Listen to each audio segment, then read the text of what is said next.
우리에게 주시는 하나님의 말씀은 신약성경 마가복음 14장 12절에서 31절까지의 말씀입니다.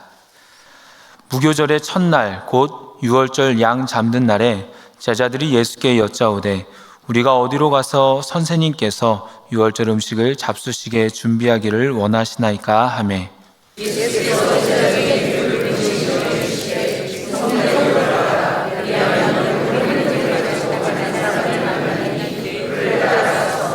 어디든지 그가 들어가는 그 집 주인에게 이르되 선생님의 말씀이 내가 내 제자들과 함께 유월절 음식을 먹을 나의 객실이 어디 있느냐 하시더라 하라.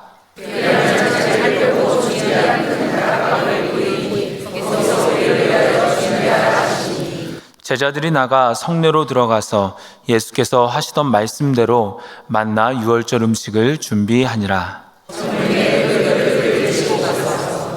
다 앉아 먹을 때에 예수께서 이르시되 내가 진실로 너희에게 이르노니 너희 중에 한 사람 곧 나와 함께 먹는 자가 나를 팔리라 하신대.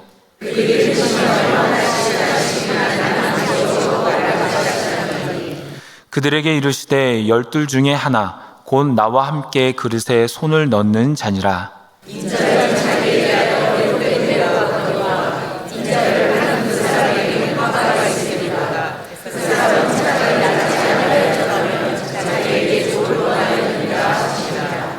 그들이 먹을 때에 예수께서 떡을 가지사 축복하시고 떼어 제자들에게 주시며 이르시되 받으라 이것은 내 몸이니라 하시고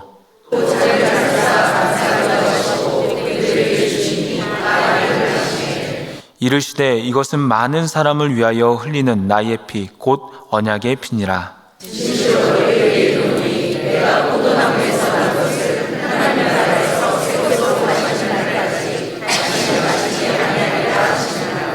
이에 그들이 찬미하고 감람산으로 가니라.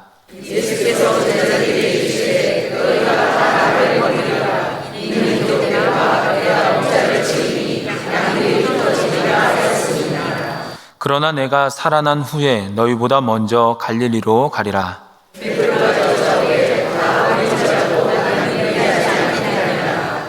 예수께서 이르시되 내가 진실로 내게 이르노니 오늘 이 밤 닭이 2번 울기 전에 내가 3번 나를 부인하리라.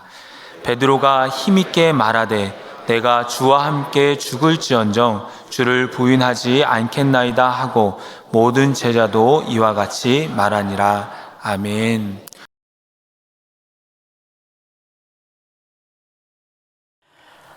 유월절이 다가오자 예수님의 제자들은 유월절 식사를 위해서 어디에다 장소를 마련해야 되는지 예수님께 질문을 합니다.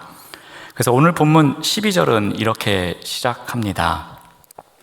무교절의 첫날 곧 유월절 양 잡는 날에 제자들이 예수께 여짜오되 우리가 어디로 가서 선생님께서 유월절 음식을 잡수시게 준비하기를 원하시나이까? 라고 묻습니다.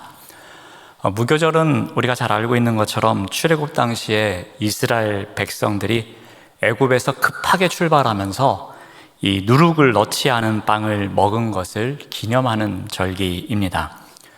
그래서 그때 그 구원에 감사하는 절기가 바로 무교절입니다. 그리고 통상적으로 이 무교절의 첫날을 유월절이라고 이야기합니다.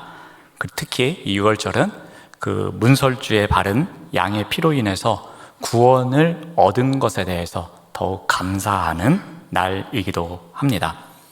그래서 이 유월절 식사를 하는 것이 그들에게는 좀 특별했습니다. 그래서 예수님께서는 이 2명의 제자를 보내시면서 유월절 식사를 준비할 것을 말씀하십니다. 우리 13절에서는 이런 내용이 나옵니다. 예수께서 제자 중에 2를 보내시며 이르시되 성내로 들어가라. 그리하면 물 한 동이를 가지고 가는 사람을 만나리니 그를 따라가서라고 말씀하십니다. 이 말씀을 읽으면서 질문이 한 가지 생깁니다. 도대체 이 물 한 동이를 가지고 가는 사람, 그 성 안에 정말 이 물을 들고 가는 사람이 많을 텐데 그거 누군지 알고 따라갈까라는 생각이 듭니다. 만약에 제가 예수님의 제자였으면 저는 손 들고 질문을 했을 겁니다. 예수님, 좀 더 구체적으로 알려주십시오. 이래가지고는 제가 도저히 찾을 수가 없습니다. 라고 질문을 했을 겁니다. 아마도 제자들도 그런 생각을 할 것 같아서 예수님께서 힌트를 주십니다. 이 당시에 물 항아리를 드는 사람들은 보통 여성이었습니다. 그런데 예수님께서 여기 말씀하실 때에 이 물 한 동이를 가지고 가는 사람은 남성형으로 쓰고 있습니다. 그러니까 그를 따라서 가라 할 때 이 그가 남성형 명사입니다. 그러니까 이 성내에 많은 여성들이 물 한 동이씩 짊어지고 가는데 그 중에 남자가 한 명 있다는 겁니다. 그래서 그 남자가 있으면 그 남자를 따라가면 된다라고 힌트를 주신 겁니다. 자, 그리고 그가 이제 집으로 들어가면 그 집 주인에게 가서 유월절 음식 먹을 객실이 어디 있느냐 그렇게 질문을 하고 그가 큰 다락방을 준비해주면 그곳에서 음식을 준비하라고 말씀하십니다. 그래서 15절 말씀을 보면은 여기를 제가 세번역 성경을 읽어드리겠습니다. 그러면 그는 자리를 깔아서 준비한 큰 다락방을 너희에게 보여줄 것이다 라고 합니다. 여기 15절에서 그는 하고서 번역이 되어 있습니다. 근데 저희 개역 성경에는 이 주어가 번역되어 있지 않습니다. 헬라어 성경에도 이 주어를 문장 맨 앞에 두고 있습니다. 그만큼 이 그라는 것을 강조하기 위해서입니다. 그러니까 그 집주인이 우리를 위해서 직접 준비해 둔 방이 있고 또 우리를 위해서 모든 것을 다 준비해 줄 것이니 그에게 이야기하면 될 것이라고 예수님께서 말씀해 주시는 것입니다. 자, 제자들은 예수님께서 말씀하신 그대로 합니다. 그래서 16절에 기록되어 있는 것처럼 제자들이 나가 성내로 들어가서 예수께서 하시던 말씀대로 누군가를 만나죠. 그리고 유월절 음식을 준비합니다. 자, 이래서 유월절 식사를 할 준비가 다 되었습니다. 그런데 이 날은, 식사하는 날은 실제로는 유월절 하루 전날입니다. 그러니까 우리가 유월절에 식사했다고 우리가 알고 있는데 실제로는 그 전날에 이제 식사가 이루어진 것이라고 보시면 되겠습니다. 자, 이제 12 제자와 함께 이제 식사를 하시는데 예수님께서 아주 심각한 말씀을 하십니다. 우리 18절 말씀을 봅니다. 다 앉아 먹을 때에 예수께서 이르시되 내가 진실로 너희에게 이르노니 너희 중에 한 사람 곧 나와 함께 먹는 자가 나를 팔리라 라고 말씀하십니다. 예수님께서는 예루살렘 성으로 입성하시고 그리고 며칠 전에 사람들이 호산나 호산나 하면서 환대하는 가운데에 입성을 하셨습니다. 그러니 제자들은 무엇을 꿈꾸고 있겠습니까? 야, 이제 우리가 바라던 그 세상이 이제 오겠구나. 야, 그날이 언제 시작될까? 그렇게 꿈에 부풀어 있는 상황입니다. 그래서 예수님께서 야, 우리 유월절을 맞이해서 한번 우리 같이 식사하자. 그렇게 하셔서 이 식사 자리에서 뭔가 중요한 이야기를 하실 것이다. 그렇게 기대하고 모였을 것입니다. 그런데 그때 예수님께서 갑자기 하시는 말씀이 너희들 중에 한 명이 나를 팔 거야 라고 말씀하십니다. 제자들이 얼마나 당황했겠습니까? 이 이야기를 들으면서 제자들은 아마도 이게 갑자기 무슨 말씀을 이렇게 하고 계시지 하면서 매우 당혹스러웠을 겁니다. 그래서 제자들이 어떻게 반응하는가 하면 19절 말씀을 보면은 그들이 근심합니다. 그리고 한 명씩 저는 아니지요 라고 확인했다라고 성경은 기록하고 있습니다. 여기에 나오는 나는 아니지요 라고 질문한 것은 부정적인 대답을 당연히 기대하는 마음으로 하는 질문입니다. 제가 아니지요, 너 아냐, 그렇게 당연히 그런 답이 나올 것으로 기대하는 마음으로 질문하는 것이었습니다. 그러니까 한번 상상해 보시기 바랍니다. 12명이 돌아가면서 저 아니죠 하고 물어봅니다. 그런데 가룟 유다는 물어봤을까요? 안 물어봤을까요? 당연히 물어봤을 거라고 생각합니다. 성경에서는 하나씩 나는 아니죠 라고 물어보았기 때문에 가룟 유다도 당연히 물어보았을 것입니다. 가룟 유다도 뻔뻔하게 예수님, 저는 아니죠? 당연히 아니죠? 라면서 질문을 했을 겁니다. 자, 그런데 예수님은 이 12명 중에 누가 배신할 것이라는 것을 알고 계셨을 것입니다. 그러니 누가 배신할 거 알았는데 그 사람이 자신에게 제가 아니죠 라고 질문할 때 그 질문 속에서 그 예수님께서는 느끼는 마음이 어떠했을까 생각을 해봅니다. 여러분, 그런 경험 있지 않습니까? 거짓말인지 알았어요. 그런데 한번 확인해 보고 싶어서 물어봅니다. 이거 네가 그랬니? 그랬을 때 상대방이 다 알고 있는데 나 아니라고 뚝 잡아떼면 어떻게 합니까? 마음속으로 배신감도 느끼고 내가 다시는 너 믿나 봐라, 그런 마음도 갖지요. 매우 실망하게 됩니다.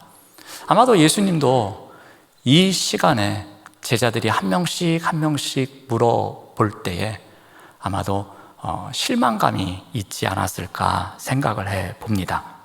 자, 그런데 예수님은 이 모든 것을 그 배신하는 제자의 탓으로 돌리지 않습니다. 앞으로 일어날 이 일이 이 배신하는 제자로부터 시작된 일이 아님을, 그리고 이 일을 주도하고 있는 유대 종교 지도자들의 그런 어떤 모략이 아님을 예수님께서는 분명하게 말씀하십니다. 어떻게 보면 이 표현은 이 제자들을 감싸주시는 그런 모습이기도 합니다. 우리 21절 말씀을 보면은 인자는 자기에 대하여 기록된 대로 가거니와 라고 합니다. 이렇게 배신이 일어나는 일, 그리고 앞으로 순환을 당하는 일, 그리고 그 이후에 십자가 사건, 이 모든 것이 기록된 대로 이루어지고 있는 것이다 라고 말씀하십니다. 이 일의 주도권이 유대 종교 지도자들이나 배신하는 제자에 있는 것이 아님을 분명하게 선언하고 계십니다. 예수님께서는 그 사명을 감당하는 데 있어서 가룟 유다의 존재나 그 행위가 필요함은 말씀하시지만 그것으로 인해서, 그러니까 가룟 유다가 없어도 이러한 일은 성경에 기록된 대로 이루어져야 하는 일이기에 그대로 될 것임을 말씀하고 있는 것이었습니다. 자, 그렇지만 가룟 유다는 우리에게는 어떤 샘플이 되고 있습니까? 예수님을 배신한 자, 그래서 예수님을 팔아 넘긴 자, 그런 자로 우리에게 각인이 되어 있지 않습니까? 그는 그 이후에 괴로워했을 것입니다. 그리고 끝내 그 뒤늦은 회개 때문에 스스로 목숨을 끊는 비극적인 주인공이 되고 맙니다. 자, 예수님은 이제 이러한 대화를 오고 간 이후에 이제 이 성만찬을 시작하십니다. 이 성만찬을 하시면서 먼저 떡을 떼어서 떡을 가지고 축복하시고 제자들에게 나누어 주십니다. 우리 22절 말씀을 봅니다. 그들이 먹을 때에 예수께서 떡을 가지사 축복하시고 떼어 제자들에게 주시며 이르시되 받으라, 이것은 내 몸이니라 라고 말씀하십니다. 여기에 중요한 4개의 동사가 나옵니다. 한번 예전에 오병이어에 대한 이야기를 드릴 때에 요 말씀을 드린 적이 있습니다. 그때 요 4가지 단어, 가지다, 그리고 축복하다, 떼다, 주다라는 동사, 이 동사가 이 성찬식에 있어서 매우 중요하다고 말씀을 드렸습니다. 그러면서 이 헬리나우엔의 이야기를 했습니다. 헬리나우엔은 이 성찬에 참여하는 그리스도인의 정체성에 대해서 이 4가지 동사를 통해서 설명하고 있습니다. 한번 복습하는 의미에서 제가 다시 한번 말씀드리겠습니다. 먼저 가지다라는 동사는 어떤 의미인가? 이것은 주님께서 많은 떡 가운데서 이 떡을 가지신 겁니다. 그리고 그 떡을 갖고 기도하시고 떼어서 제자들에게 주셨습니다. 자, 그러면 이것은 어떤 의미인가? 많은 사람들이 있습니다. 그 가운데서 우리는 주님의 가족으로, 그리스도의 제자로, 하나님의 백성으로 선택받은 정체성을 갖고 살아가야 한다는 겁니다. 이러한 성찬식에 참여하는 그리스도인은 하나님께서 나를 부르셔서 나를 하나님의 자녀로 삼아주셨구나 라는 정체성이 있어야 한다는 것입니다. 또한 축복하다라는 단어는 우리는 이 땅에서 하나님께 사랑을 받은 존재라는 의미입니다. 마치 사랑받기 위해서 태어난 존재와 같다는 것, 그게 바로 이 축복하다에 담고 있는 의미입니다. 그러니까 우리가 성만찬에 참여하는 그리스도인의 정체성은 이 시간을 통해서, 또는 내가 하나님의 자녀로 살아가는 그 시간을 통해서 나는 하나님께 축복받는 존재구나라는 정체성을 가져야 한다는 것입니다. 또 떼다라는 동사는 이 찢겨진 빵과 같이, 빵을 이제 이렇게 찢지 않습니까? 그러면 찢겨진 그 빵과 같이 그리스도인의 삶 또한 자기를 깨뜨리는 삶이어야 한다는 거죠. 날마다 내가 예수 그리스도 안에서 죽는 삶, 나를 죽이는 삶을 살아가야 한다는 거죠. 떡이 찢기듯이 우리의 삶 또한 그러해야 한다라는 것을 가르쳐주고 있습니다. 또한 주다라는 동사는 이 생명을 받은 자는 이 생명을 나누는 삶도 해야 한다는 거죠. 우리가 구원을 얻었기에 구원을 나누는 삶을 살아가야 되는 거고, 우리가 사랑을 받았기에 사랑을 나누는 삶을 살아가야 한다는 것입니다.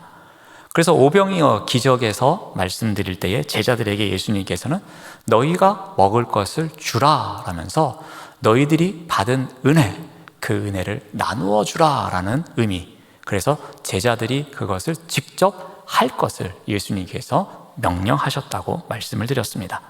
주님의 생명을 받은 자로서 생명을 나누는 삶을 살아가야 한다는 것입니다.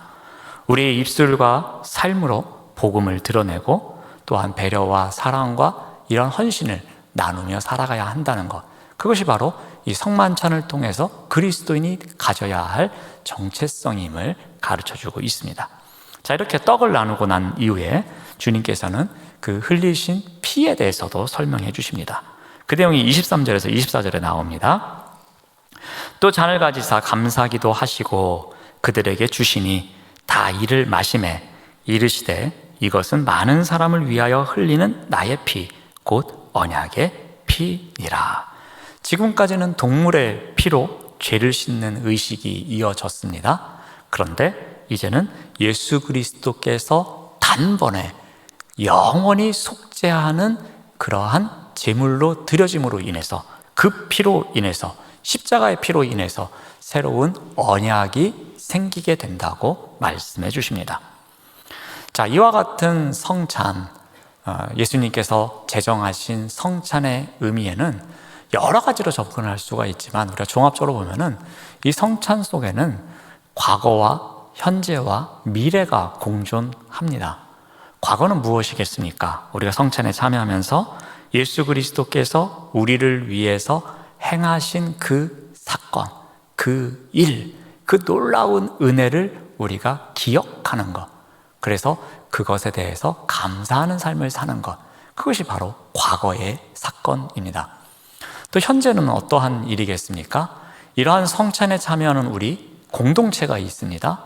그 공동체 안에서 우리가 생명을 받은 자로서 그 생명을 나누는 삶, 사랑을 받은 자로서 사랑을 나누는 삶을 살아가야 하는 현재적인 사건이기도 합니다. 또한 미래적인 사건은 무엇이겠습니까? 영원한 하나님 나라의 식사를 상징하는 성만찬입니다.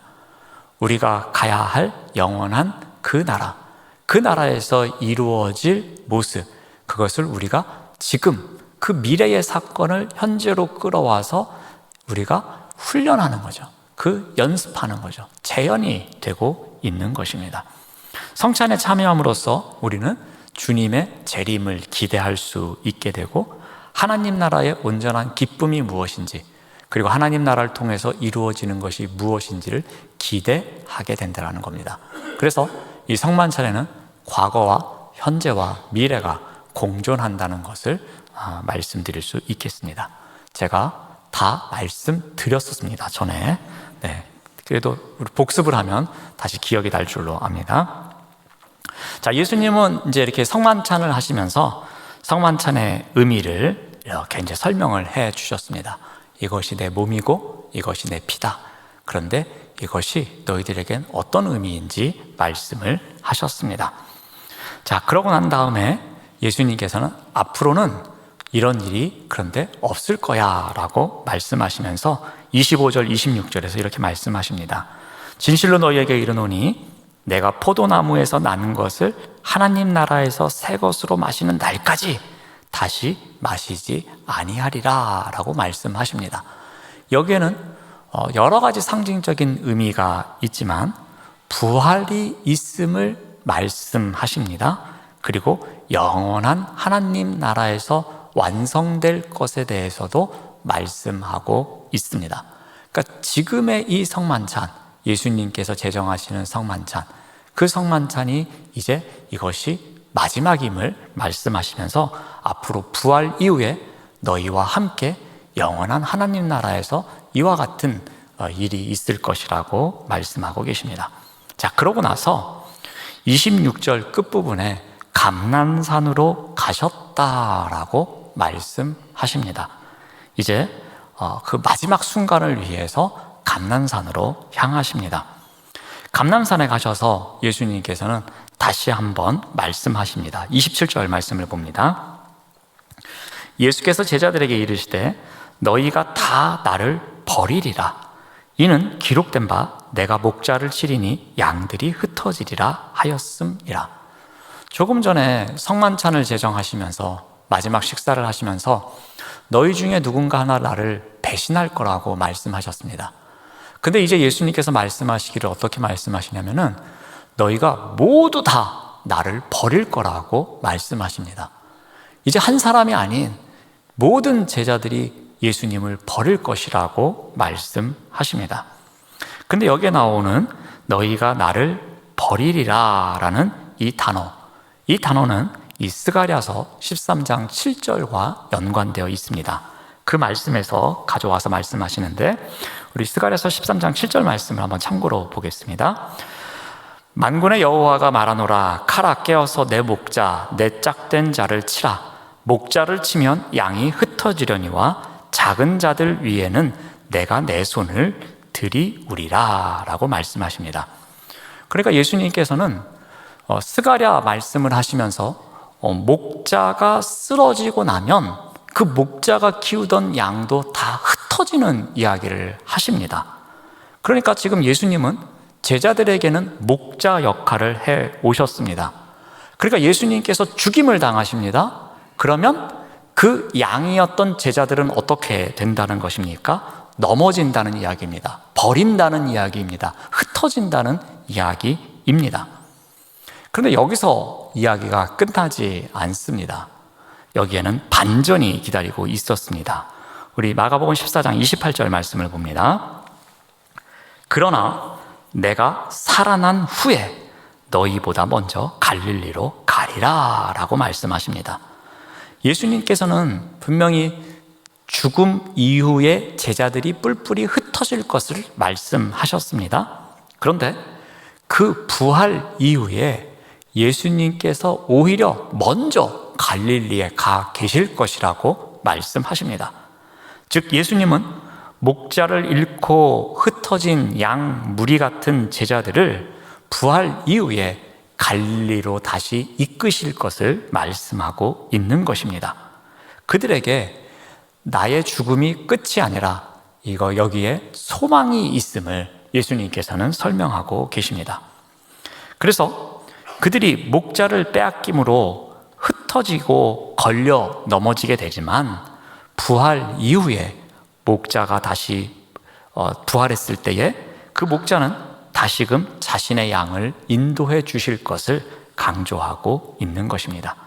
부활 이후에 그들이 흩어졌지만 다시 회복될 것을 예수님께서는 말씀하십니다. 자, 예수님의 말씀이 끝나기가 무섭게 베드로가 등장합니다. 우리 29절 말씀을 보면은 베드로가 여짜오되 다 버릴지라도 나는 그리하지 않겠습니다 라고 호언장담합니다. 여기에서도 나는 이라는 주어가 강조되고 있습니다. 다른 사람들이 다 넘어지고 흩어지고 져버린다고 할지라도 자신은 절대로 그렇게 하지 않겠다는 강한 의지를 드러내고 있습니다. 자, 그럼에도 불구하고 예수님께서는 어떻게 말씀하시는가 하면 30절 말씀을 봅니다. 예수께서 이르시되 내가 진실로 내게 이르노니 오늘 이 밤 닭이 2번 울기 전에 내가 3번 나를 부인하리라 라고 말씀하십니다. 예수님께서 계속해서 베드로에게 말씀하심에도 불구하고 베드로는 너무나도 확신에 가득 차 있습니다. 근데 이번에는 베드로뿐만이 아닙니다. 제자들도 똑같이 이야기를 합니다. 31절 말씀을 봅니다. 베드로가 힘있게 말하되 내가 주와 함께 죽을지언정 주를 부인하지 않겠나이다 하고 모든 제자도 이와 같이 말하니라 라고 합니다. 그러니까 제자들이 모두가 다 우리는 절대로 그러지 않겠노라고, 성만찬 할 때도 그랬고 또 감람산에 와서도 그렇게 이야기하고 2번이나 강하게 자신들의 의지를 보여주고 있습니다. 그런데 베드로는 어떻게 되었습니까? 이 약속을 지키지 못했습니다. 하지만 그러한 베드로를 예수님께서는 어떻게 하셨습니까? 네, 너 그럴 줄 알았다 그러면서 베드로를 내쳤습니까? 절대로 그렇지 않았습니다. 예수님께서는 베드로를 위해서 기도하시고 또 그를 사랑으로 품어주셨습니다. 베드로가 제자로서의 사명을 다할 수 있도록 끝까지 그를 돌보시는 모습을 보여주십니다. 한번 우리 2곳만 참고로 찾아보겠는데요. 누가복음 22장 31절 32절 말씀입니다. 누가복음에 나오는 베드로가 부인하기 전에 예수님께서 하신 말씀입니다. 시몬아 시몬아 보라, 사탄이 너희를 밀가부르듯 하려고 요구하였으나 그러나 내가 너를 위하여 내 믿음이 떨어지지 않기를 기도하였노니 너는 돌이킨 후에 내 형제를 굳게 하라 라고 말씀하셨습니다. 베드로의 믿음이 떨어지도록 사탄은 끊임없이 유혹하고 흔들 것이라고 말씀하십니다. 그런데 그러한 일이 생기지 않도록 예수님께서는 베드로를 위해서 계속해서 기도하실 것이라고, 그래서 그가 계속해서 제자된 삶을 살아갈 수 있도록, 그래서 많은 형제들을 굳게 세워갈 것을 예수님께서는 말씀하셨습니다. 또한 부활한 이후에도 예수님께서는 제자들을 찾아오셨다가 베드로에게도 이런 질문을 하십니다. 요한복음 21장 15절 말씀을 보면은 그들이 조밥 먹은 후에 예수께서 시몬 베드로에게 이르시되 요한의 아들 시몬아 내가 이 사람들보다 나를 더 사랑하느냐 하시니 이르되 주님 그러하나이다. 내가 주님을 사랑하는 줄 주님께서 아시나이다. 이르시되 내 양을 먹이라 라고 말씀하십니다. 예수님께서는 베드로에게 3번이나 질문하십니다. 의도적으로 이렇게 질문하시면서 그가 과거의 사건에서 빠져나올 수 있도록, 그래서 다시 이전처럼 제자된 삶을 살아갈 수 있도록 주님께서는 베드로에게 먼저 다가와 주십니다. 예수님은 베드로의 믿음이 떨어지지 않도록 계속해서 기도해 주셨습니다. 그리고 부활 이후에도 그를 찾아오셔서 그가 다시 사랑을 회복할 수 있도록 인도해 주셨습니다. 베드로는 이렇게 회복시켜 주시는 예수님의 손길에 의해서 실패한 제자가 아닌 신실한 예수님의 제자로 살아갈 수 있었습니다. 부활 이전에도 부활 이후에도 변함없으신 예수님의 모습을 볼 수 있습니다. 제자들에게 다가가셔서 그들이 제자로서의 삶을 살아갈 수 있도록 끝까지 그들과 함께 하시는 모습을 볼 수 있습니다. 우리도 마찬가지인 것 같습니다. 주님은 걸려 넘어지는 우리를 늘 다시 일으켜 세워주십니다. 우리는 주님을 따르다가 걸려 넘어질 때가 많이 있습니다. 주님은 우리를 버려두지 않고 걸려 넘어진 우리를 다시 일으켜서 데리고 가시는 분이십니다. 회복하시는 예수님의 손길 덕에 이 제자들이 실패하지 않고 제자로서 그 삶을 살아갈 수 있었던 것처럼 이 시대에도 우리와 같은 자를 제자로 부르셔서 실패하지 않고 살아가도록 계속해서 우리의 손을 붙잡아 주신다는 겁니다. 주님은 우리에게 부족함과 연약함이 있는 것 다 알고 계십니다. 우리에게 속는 거 다 알고 계십니다. 주님, 저 아니지요? 라고 물어보아도 그래, 너 아니야 라고 해주시는 분입니다. 우리가 100번 그렇게 해도 100번 그렇게 답해 주시는 분입니다. 우리의 연약함, 우리의 부족함 다 알고 계시는 분이십니다. 그런데 주님은 이전에도 그리고 이후에도 그러한 우리를 절대로 버리지 않는 분이시라는 겁니다. 우리를 버리지 않으시고 우리를 다시 일으켜 세우고 또 일으켜 세우고 또 일으켜 세워서 우리로 하여금 주님과 함께 그 길을 갈 수 있도록 계속해서 이끌어 가시는 분이라는 것입니다. 그래서 주님은 언제나 우리에게는 든든한 버팀목이 되시는 겁니다. 버팀목이 된다는 것은 어떤 의미가 있겠습니까? 그 버팀목 앞에서는 나의 약함, 나의 부족함, 나의 정말 모자르는 모습, 나의 어리석은 모습, 그런 거를 숨기지 않아도 된다는 겁니다. 그 버팀목에는 내가 기대면서 저 정말 힘듭니다. 저 이렇게 나약한 존재입니다. 제가 이렇게 어리석습니다. 라면서 솔직하게 이야기할 수 있는 존재라는 것입니다. 그리고 그 버팀목이 되는 존재 앞에서는 내가 사랑받고 있다는 것을 확인받는, 그래서 나의 자존감이 높아지는 그런 존재가 바로 버팀목입니다. 다른 사람이 나를 비난하고 다른 사람이 나를 믿어주지 않고 다른 사람이 나에게 뭐라고 할지라도 내 자신, 내 있는 모습 그대로는 그 버팀목 앞에서는 내어놓고 그 앞에서는 우리가 눈물을 펑펑 흘릴 수 있다는 것입니다.